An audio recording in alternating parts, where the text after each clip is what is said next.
नगर निगम। मेरा नाम रविरंजन प्रसाद वर्मा हुआ। मैं वार्ड नंबर 44 का अस्थाई निवासी हूँ। मैं बेतिया भी रहता हूँ, लेकिन नगर से मेरा जुड़ाव बचपन से ही है और आज भी है। सन 42 के मकान में हम लोग बैठे हुए हैं, ये विरासत है। और वर्तमान आपके बैकग्राउंड के विषय में दो शब्द। मैं एक किसान परिवार से आता हूँ। मेरे पिताजी एक साधारण शिक्षक थे और मैं अभी फ्लाईएस ब्रिक्स लोन के माध्यम से एक फैक्ट्री लगाया हूँ। यही मेरी जो है पहचान है। वर्तमान में आप ये चुनाव क्यों लड़ना चाहते हैं? बचपन से मेरा सपना था, एक चटिया चौर है, उस चौर के लिए हमारे दादा भी प्रयासरत थे और मेरे पूर्व मुखिया भाई साहब थे शिवजी प्रसाद, वो भी चटिया चौर के लिए चिंतित रहते थे। मेरा मुख्य उद्देश्य चटिया चौर को एक उपजाऊ भूमि बनाने के उद्देश्य से है और मैं इसके लिए माननीय उप मुख्यमंत्री जी को बार बार कहता रहा। क्या कारण है कि आज तक उपजाऊ नहीं हुआ? जल जमाव की समस्या है या कोई? जी, जल जमाव का मुख्य कारण है कि हमारा कोहड़ा नदी जो सिल्ट पड़ा हुआ है वो हमारे चटिया चौर से बहुत जो है ऊंचा हो गया है।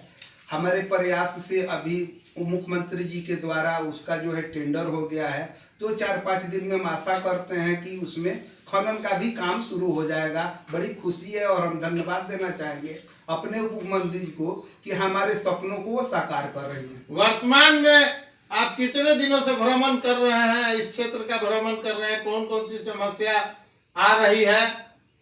अभी तो मैं बचपन से ही भ्रमण करता हूँ, ऐसी कोई नई चीज नहीं है कि मैं आपके यहाँ। कुल वोटर की संख्या कितनी है? मेरे यहाँ 6120 वोटर हैं, प्राप्त जो है परिसीमन के अनुसार जो हमको रिपोर्ट मिला है।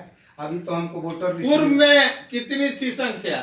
पूरे पंचायत की जनसंख्या लगभग 10,000 के करीब थी, जो 2 भाग में विभाजित हुआ है मेरा पंचायत। अभी वर्तमान 6100 है। 6100 लोगों 6130 लोगों से आप मिल चुके हैं या उनको लाइन बाय लाइन जानते हैं? हम बिल्कुल बाय नेम बच्चा से लेकर के बूढ़ा तक को जानते हैं और हमें भी बाय नेम सभी लोग जानते हैं। इसमें कहीं क्या संभावनाएं जागृत हो रही है? आप विचरण कर रहे हैं, ये तो हम नहीं बता सकते हैं जनता के अंदर क्या चल रहा है। हम अपना कर्तव्य और कर्म निभा रहे हैं। क्या वादा है आपका इस चुनाव में? आप राजनीति में दूसरी बार आए हैं और ये मानव सेवा का श्रृंखला आप तैयार करने जा रहे हैं। इस संदर्भ में 2 शब्द। मेरा एक ही सपना था कि बुर्बक कब होशियार हुई, आप पेट जरुआ कब पेट भरुआ हुई। आज मेरा ये सपना लगभग साकार होते हुए नजर आ रहा है और मैं संतुष्ट हूँ कि मेरा अशिक्षित समाज अब समझने लगा है अपने वोट की कीमत को, अपने परिश्रम की कीमत को। इससे अधिक मेरा क्या सपना? शहर के सारे सपने साकार हो जाएंगे आपके यहाँ। ये जो परिसीमन के तहत आपका जो जुड़ाव है, सबसे बड़ी हम तो ना वो चीज नहीं कहेंगे। मेरा एक सपना है नगर निगम चुनाव लड़ने के लिए हमें चाहिए ऐसा बेतिया सुरक्षित लौटे पढ़कर घर बिटिया। हमको सुरक्षा का जो है बहुत बड़ा ये रहता है कि सुरक्षित हम सभी रहें। रोड बनना है, बनेगा, बिजली कटेगा, आएगा, लेकिन सबसे बड़ी सुरक्षा चाहिए हम लोगों को, जो कि निडर होकर के हमारी बिटियां हम रात दिन निकल सके। नगर निगम के पार्षद अगर आप हुए तो सबसे पहले सुरक्षा देंगे। बिल्कुल, सुरक्षा हमारी प्राथमिकता है। सभी को सुरक्षित हमारे जीवन में स्थान मिले, भ्रमण करने का ये मेरा उद्देश्य है।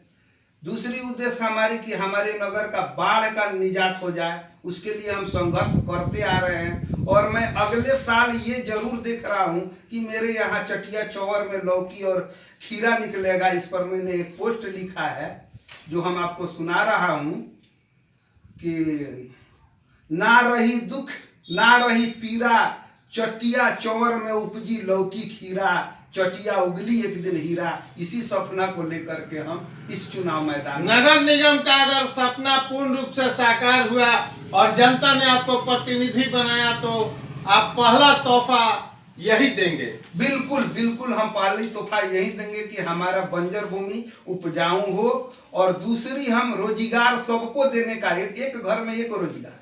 अभी हमारे पास 100 से अधिक लोगों का काम है जो हम लोग देते आए हैं, और आगे भी हमारा प्रयास रहेगा कि कम से कम मेरे वार्ड का एक घर का एक नौजवान को हम रोजगार से जोड़ें।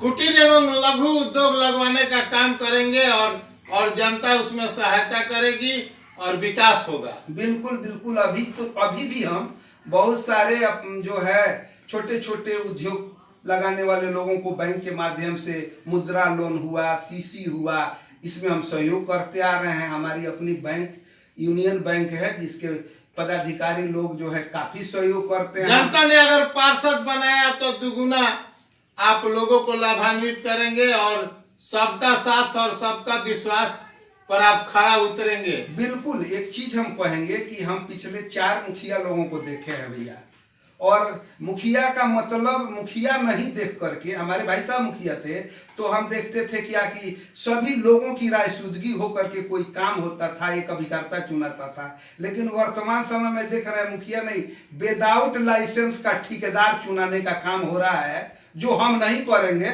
मेरे यहाँ जो है सबको समान अधिकार मिलेगा। अगर मेरे कलम में ताकत हुई तो हम काम करने का अधिकार उन्हीं को देंगे जो हमारे ग्राम ये आपका पेशा नहीं, ये शौक है। नहीं, शौक नहीं, संघर्ष है। संघर्ष है जी। हमने गरीबी हटाने के लिए, गरीबों को जो है सुरक्षा मुहैया कराने के लिए हम जेल भी गए हुए हैं भाई साहब।